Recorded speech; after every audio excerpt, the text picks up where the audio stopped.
Hey everybody, just on my way out to do a little drone flying again today. And yes, it's still me. I know it's hard to recognize me without my beard, but what I wanted to talk about today is I had a couple of questions from guys about whether or not my drone has to be licensed. And if so, what was that like? What's been, been my experience? I just thought I'd kind of talk about it while it's fresh in my mind, not a year from now or something like that when I'm kind of reminiscing or looking back on it. I want to kind of talk about it in case you're interested in getting a drone and flying drones. I want to kind of tell you what that's like and what it's all about, from going from knowing absolutely nothing at all to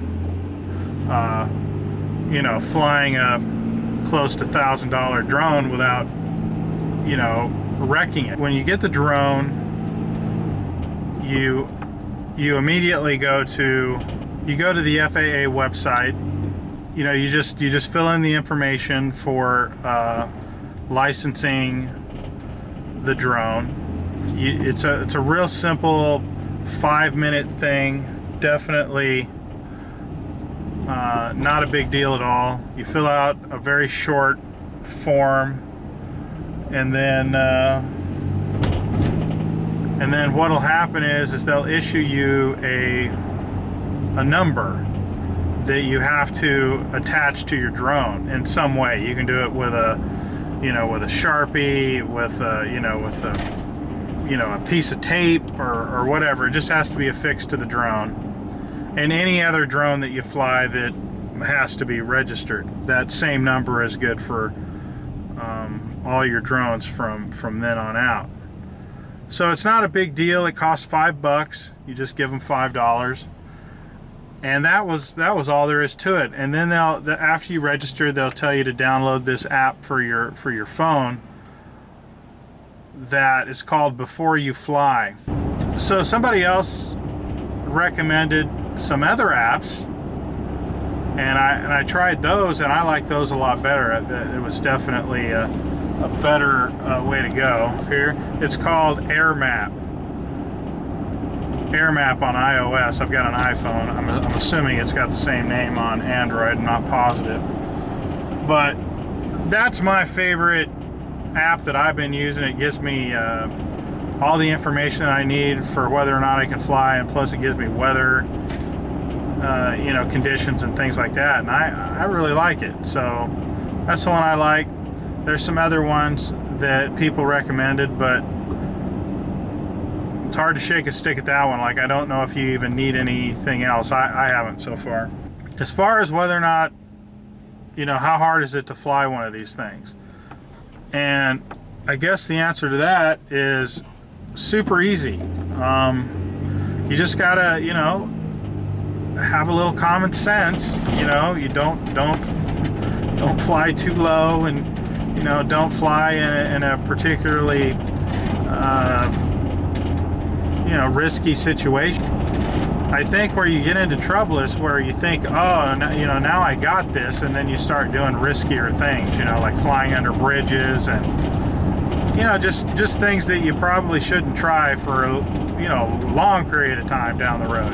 Now with my particular drone, seems to be, it flies kind of lumbersome, to kind of try and describe it. I mean, not to say that it doesn't fly in a straight line at a pretty decent clip. It does, but it kind of responds to controls kind of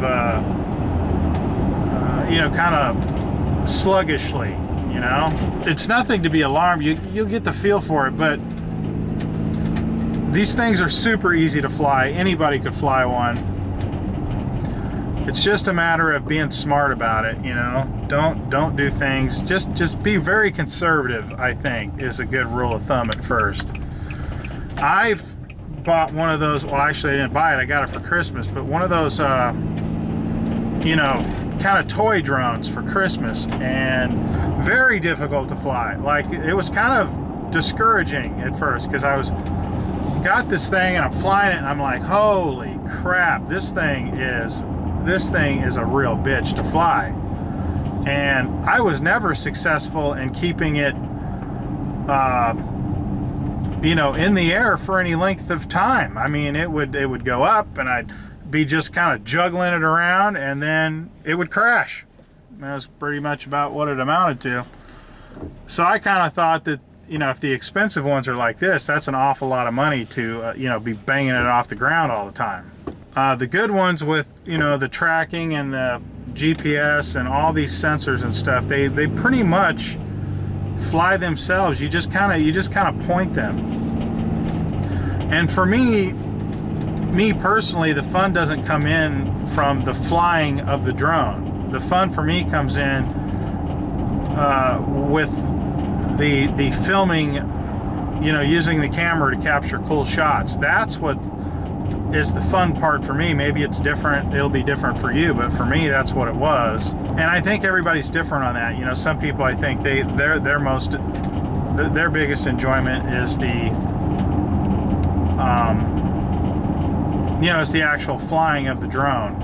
And some of us really like the camera part of it, the filming part of it. So, but if you enjoy flying, just flying, and the fun for you is the flying part, then you could easily spend way less money and just fly a drone. So that's something to consider as well. But anyway, those are just some thoughts that were kind of bouncing around in my skull while I'm, you know, driving to fly the drone, and just wanted to share them with you in case you've always wondered, you know, what would it be like to get one of these things? Is it worth my money?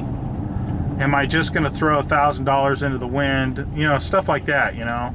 And if you have any questions, you know, definitely post them down below and I will try and answer them.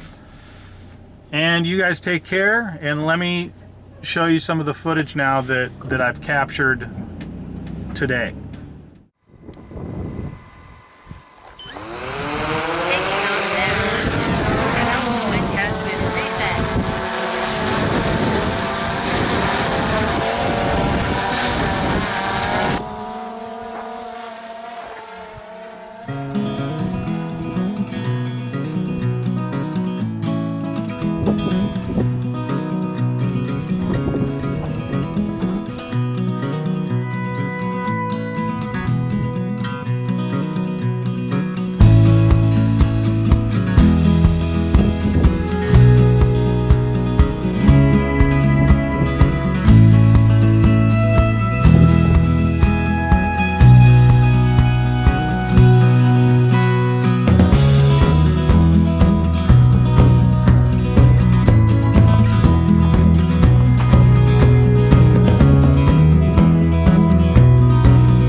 first catch. That was badass. Okay, that was pretty badass.